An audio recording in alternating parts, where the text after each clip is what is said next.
basketball is part of my life, and it's the craft that I've poured my heart and soul into.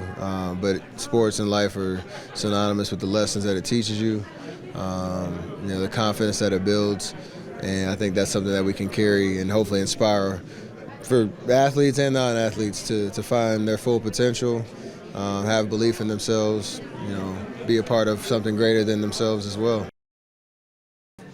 Kind of cements home, yes, I'm very surprised where I'm at, but it's not surprising knowing all the work that I've put in and the way that I've tried to approach it. It sounds so cliche, but it's literally just living every day, just trying to get better, just a little bit, and appreciating having a sense of gratitude of